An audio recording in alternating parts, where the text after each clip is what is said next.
بسم اللہ الرحمن الرحیم۔ السلام علیکم دوستوں، ایک بار پھر سے خوش آمدید۔ ناظرین کرام، حضرت محمد صلی اللہ علیہ وآلہ وسلم اور رکانہ پہلوان کی کشتی کا دلچسپ واقعہ۔ عرب میں ایک پہلوان تھے، رکانہ ان کا نام تھا۔ وہ بڑے زبردست پہلوان تھے اور مشہور یہ تھا کہ ایک آدمی 1000 آدمیوں سے مقابلہ کر سکتا ہے۔ بہت ہی قوی تھے۔ ان کے بدن کے وزن کی یہ کیفیت تھی کہ اونٹ ذبح کر کے اس کی کھال بچھا دی جاتی اور رکانہ اس پر بیٹھتے اور نوجوانان عرب اس کھال کو کھینچتے تو وہ کھال ٹوٹ جاتی، پھٹ جاتی، مگر وہ حصہ جنبش نہیں کھاتا تھا جس پر رکانہ بیٹھے ہوتے تھے۔ حضور صلی اللہ علیہ وآلہ وسلم نے ان کے سامنے اسلام پیش کیا اور فرمایا، رکانہ، آخرت آنے والی ہے، کیوں اپنی عمر ضائع کر رہے ہو؟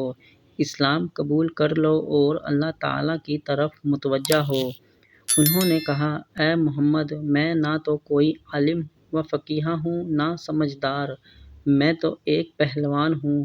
مجھ سے کشتی لڑو، اگر آپ نے مجھے پچھاڑ دیا تو میں آپ کا دین قبول کر لوں گا۔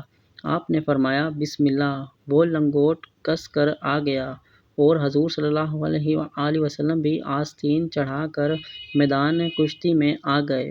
ایک دو داؤ پیچ کے بعد حضور صلی اللہ علیہ وآلہ وسلم نے اس کی کمر میں ہاتھ ڈالا اور ایک ہاتھ سے اس طرح اٹھایا جیسے کوئی چڑیا کو اٹھاتا ہے اور آہستہ سے زمین پر رکھ کر چھاتی پر بیٹھ گئے اور فرمایا، رکانہ، اب کہو۔ مگر رکانہ کو یقین نہیں آیا کہ میں بچھڑ گیا ہوں، کیونکہ کسی نے آج تک اسے بچھاڑا ہی نہیں تھا اور حضور صلی اللہ علیہ وآلہ وسلم اسے اس طرح پچھاڑا کہ اتنی وزنی لاش کو ایک ہاتھ سے اٹھا کر نچایا اور آہستہ سے رکھ دیا۔ اس نے کہا کہ میں بچھڑ گیا ہوں، مجھے تو یقین ہی نہیں آیا، ایک دفعہ اور کشتی لڑو۔ حضور اکرم صلی اللہ علیہ وآلہ وسلم نے فرمایا، بسم اللہ۔ پھر آپ نے ایک دو بیچ کے بعد کمر میں ہاتھ ڈال کر اٹھا کر نچایا اور آہستہ سے زمین پر رکھ دیا۔ فرمایا، اب بتاؤ، یہی شرط تو لگی تھی کہ اگر تم پھر گئے تو اسلام قبول کر لو گے۔ اس نے کہا کہ محمد، یہ تو آپ کے بدن کی قوت تو نہیں ہے کہ میری لاش کو چڑیا کی طرح اٹھا کر نچا دی، معلوم ہوتا ہے کہ آپ کے اندر کوئی چیز ہے۔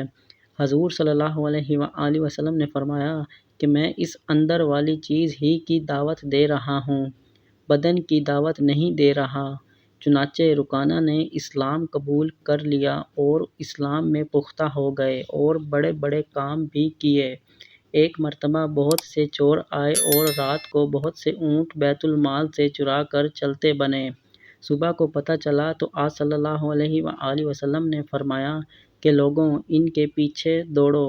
رکانہ نے کہا کہ میں تنہا کافی ہوں، چور رات میں ہی نکل کھڑے ہوئے تھے اور تیزی سے بھاگے جا رہے ہوں گے، معلوم نہیں کتنے دور چلے جا چکے ہوں گے۔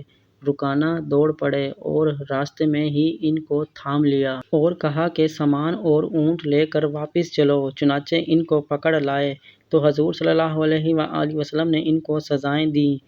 کہنے کا مقصد یہ ہے کہ لوگوں کے دل میں حق آ جاتا ہے، اگر تعصب نہ ہو اور واقعی حق طلبی ہے تو حق ضرور کھل جاتا ہے۔